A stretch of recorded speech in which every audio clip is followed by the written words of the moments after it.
அவளை விட்டு விலகி நடந்தவன் திடீரென திரும்பி, அந்த ஹோட்டல் பேர் என்ன? என்ன தேதி அந்த இன்சிடென்ட் நடந்தது என்று கேட்டான். கவிதாவின் பதிலை வாங்கி கொண்டு, என்னோட கால் விஷயம் யாருக்கும் தெரிய வேண்டாம் என்று சொல்லி நகர்ந்தான். அவன் முகத்தில் சற்று முன் இருந்த புன்னகை மறைந்து கோபக்கனல் தெரிந்தது. தானே இந்த சம்பவத்தை ஆராய்ந்து கவிதாவிற்கு இப்படிப்பட்ட கொடுமை இழைத்தவர்களை பழி வாங்கியாகணும் முடிவெடுத்து விட்டான். கவிதா ரொம்ப நாளுக்கப்புறம் படுக்கையில் தூக்கம் இழந்தாள். கண்மூடி பார்த்தால் தரையிலிருந்து வானம் வரை அபியின் உருவம். எங்கிருந்தோ வந்தான், இடைச்சாதி நான் என்றான். இங்கு இவனை நான் பெறவே என்ன தவம் செய்துவிட்டேன் கண்ணன் என்று கண்மூடி பாட ஆரம்பித்தாள். அவள் பாடும் குரல் கேட்டு அவளருகே வந்தவன் பண்பிலே தெய்வமாய் பார்வையிலே சேவகனாய் எங்கிருந்தோ வந்தான் என்று முடிக்கும்போது அவள் கண்ணில் கண்ணீர் வழிந்தது. அதை முரட்டு கரங்கள் மென்மையாக துடைத்தது. கண் திறந்தாள். அபியின் வடிவில் அவள் வணங்கும் தெய்வம் நின்றது. மனதில் என்னென்னவோ எண்ணங்கள் ஓடியதில் அவள் எழுந்து நின்று அவள் காலில் விழுந்தாள். அவன் அவளை தாங்கி தூக்கி லாவகமாக கட்டிலில் கிடத்தினான். அவள் அருகே படுத்து கொண்டு, இனி எப்பவும் நீ அழக்கூடாது என்று சொல்லி அவள் நெற்றியில் மெலிதான முத்தத்தை ஒற்றி எடுத்து தூங்கு என்றான். கவிதா, நான் ஒன்று கேட்கட்டுமா? அபி, கேளு. கவிதா, நீங்கள் எப்படி என்னை இவ்வளவு முழுமையாக நம்புறீங்க? அபி பெருமூச்சு விட்டு கண்மூடி, உண்மையை சொல்லவா இல்லை பொய் சொல்லவா? கவிதா சிரித்து கொண்டே, பொய்யே சொல்லுங்க. அபி, அழகா இருக்கிறவங்கள நம்பணும்னு பெரியவங்க சொல்லி இருக்காங்க. கவிதா அவன் பொய்யை ரசித்தாள். அப்போ நான் அழகா இருக்கேனா? அபி, நான் பொய் தானே சொல்றேன்னு சொன்னேன். பொய் சொன்னா ரசிக்கணும், ஆராயக்கூடாது. கவிதா சினுங்கினாள். அபி அவளை காதருகே, வேறு எதுவும் நடக்கக்கூடாதுன்னா தூங்கு. கவிதா கண்களை இறுக்கி மூடிக்கொண்டாள். கொஞ்ச நேரத்தில் கவிதாவின் சீரான மூச்சு காற்று வரவும் அவள் தூங்கிவிட்டதை உறுதி செய்து கொண்டு அவளை தலையணையில் படுக்க வைத்து அவளை விட்டு விலகினான். மறுபடியும் அவனுடைய எண்ணங்கள் அனிதாவை தேடி அவளுடன் ஐக்கியமானது. கட்டிலில் தூங்கிக் கொண்டிருக்கும் கவிதாவிற்காக வருந்தினான். அவனுடைய அப்பா, நண்பன் விவேக் எல்லோரும் பல முறை சொல்லியும் அவனுக்கு அனிதாவின் நினைவுகளை விட்டு வெளியே வர ரொம்ப கடினமாக இருக்கிறது. காலை கவிதா ஆஃபீஸ் நுழைந்தவுடன், மேரி மேடம், உங்களை எடிட்டர் சார் கூப்பிட்டார்.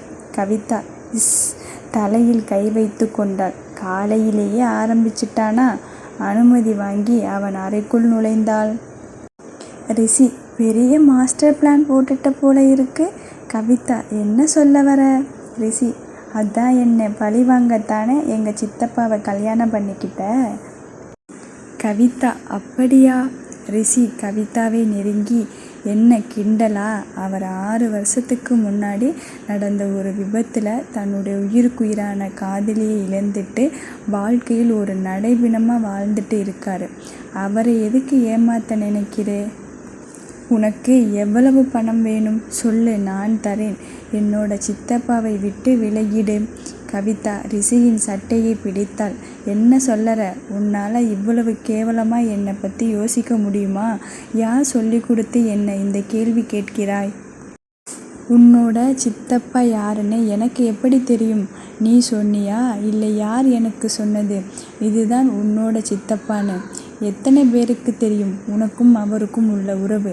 சரி, நீ கல்யாணம் பண்ணிக்க போறியே அந்த பொண்ணுக்கு உன்னோட சித்தப்பா பற்றி தெரியுமா? உண்மைதான். அபிக்கும் கோகுலுக்கும் பெரிய இடைவெளி இருப்பதால் அவரை பற்றி கோகுல் மற்றும் அவனை தொடரும் ரிஷி வெளியே பேசிக்கொள்வதில்லை.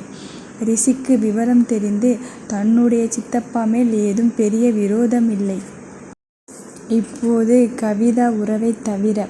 சரி, அப்படியே அவரை நான் தேடி கல்யாணம் பண்ணிக்கிட்டா அவர் கண்ணை மூடிக்கிட்டு என்னை ஏற்றுப்பாரா? இல்லை, நாங்கள் 2 பேரும் கூட்டணி போட்டு உன்னை பழிவாங்க போகிறோமா? அவருக்கும் உன்னை பழிவாங்க ஏதாவது எண்ணம் இருக்கா? சித்தப்பா உண்மையில் நல்ல மனிதர் என்று தாத்தா சொல்லி கேட்டு இருக்கிறான். அவரை ஏமாத்தி பணத்தை புடுங்கிட்டு எங்கே நான் போக முடியும்? ஒரு நொடியில் அவரை ஏமாத்தணும்னு நினைக்கிறவங்கள ஒண்ணுமில்லாம பண்ணிடுவார். உனக்கு தெரியாதா? சித்தப்பா பிசினஸ் உலகில் ஒரு கொடுங்கோலன் என்று பலமுறை கண்ணால் பார்த்திருக்கிறான். ரிஷி, நீ கண்ணை கட்டி இருக்கிறது போதும்.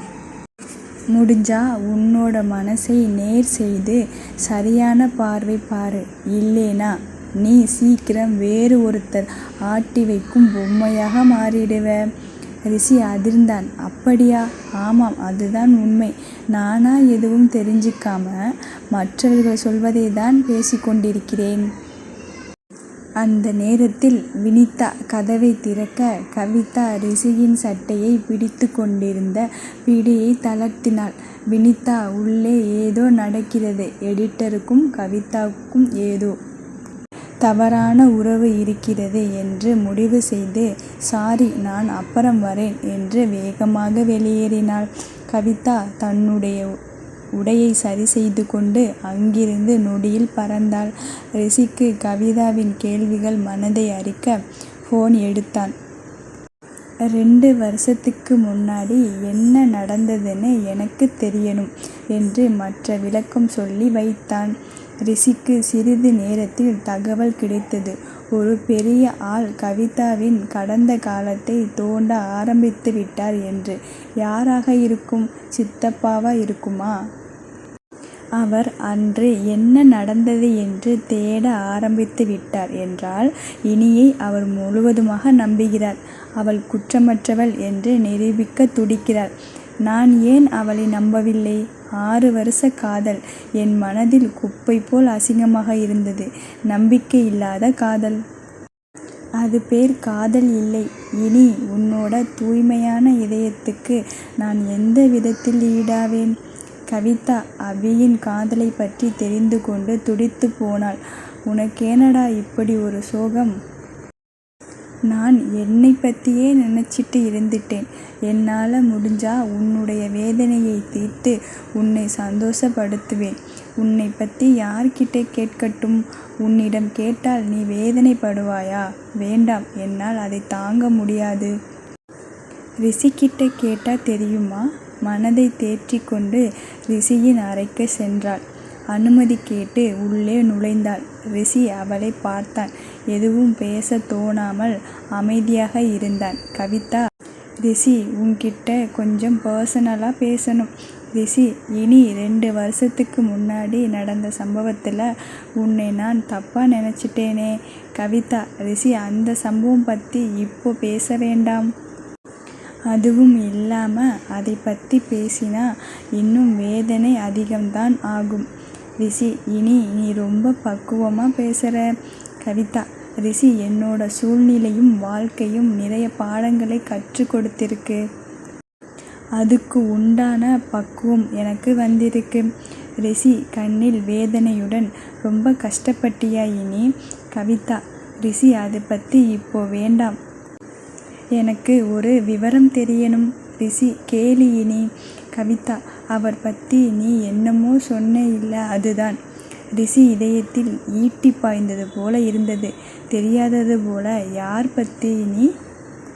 கவிதா, உங்க சித்தப்பா பற்றி யாரையோ காதலிச்சாருன்னு. ரிஷி, அவர் 10 வருஷமா அனிதான்னு ஒரு பொண்ணை ரொம்ப ஆழமாக காதலிச்சார். அந்த நேரத்தில் அவர் புதுசாக தொழில் தொடங்கி வேகமாக வளர்ந்து வந்ததால் நிறைய மேகசினில் அவருடைய காதல் கதைகளை வெளிவந்திருக்கு. நான் சொன்னது பொய்னா நீ கூட பாரு. ஆனால் 6 வருஷத்துக்கு முன்னாடி அவரையும் அவருடைய காதலியையும் கடத்தி ஒரு அறையில் வைத்து நெருப்பு வச்சிட்டாங்க.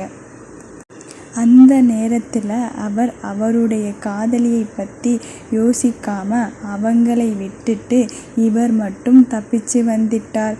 அந்த சம்பவம் கூட பேப்பரில் வந்தது.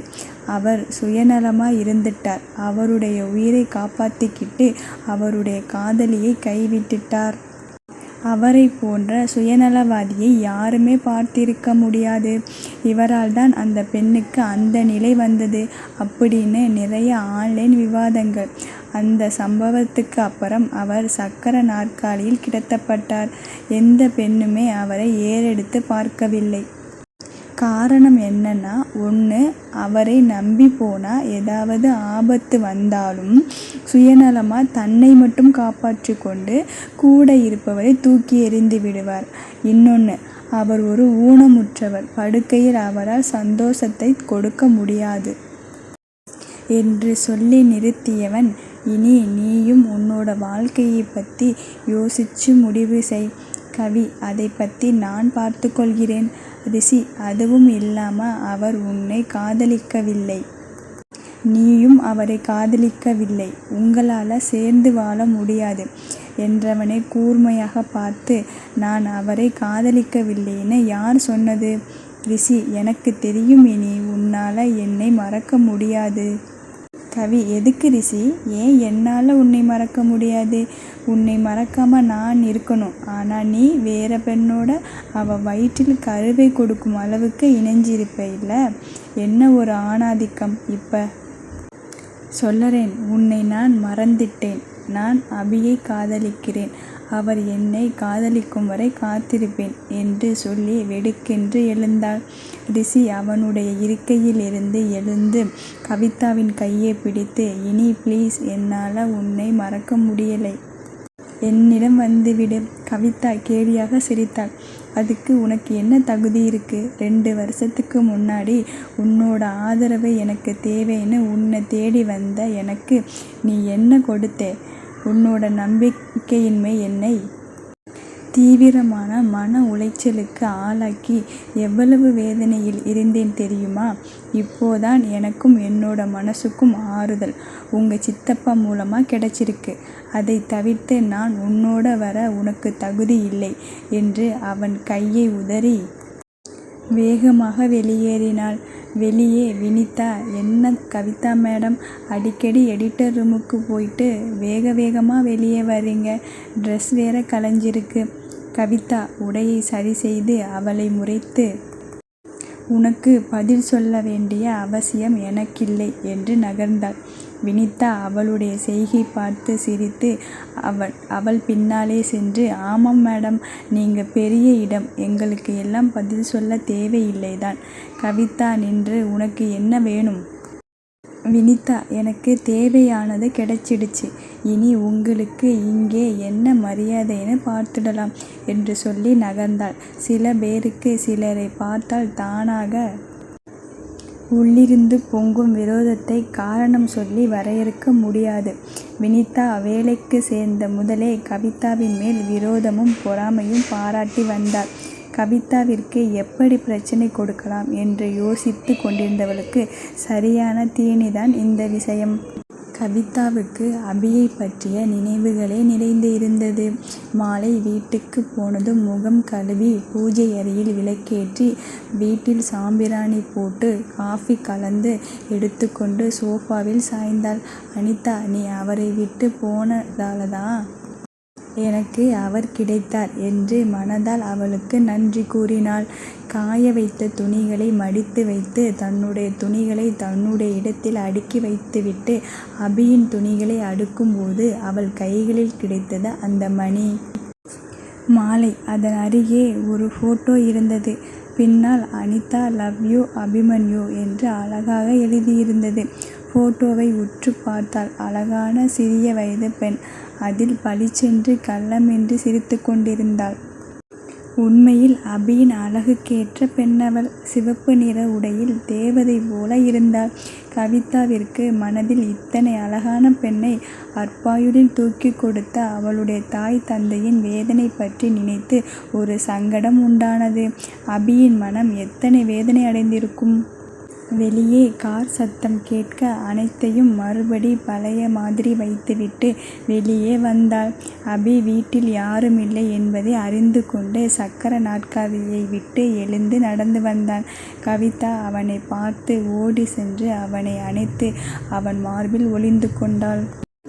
அபிக்கு என்னவோ போல இருக்க அவள் கன்னங்களைப் பற்றி அவனைப் பார்க்கச் செய்து என்னாச்சு என்றான்.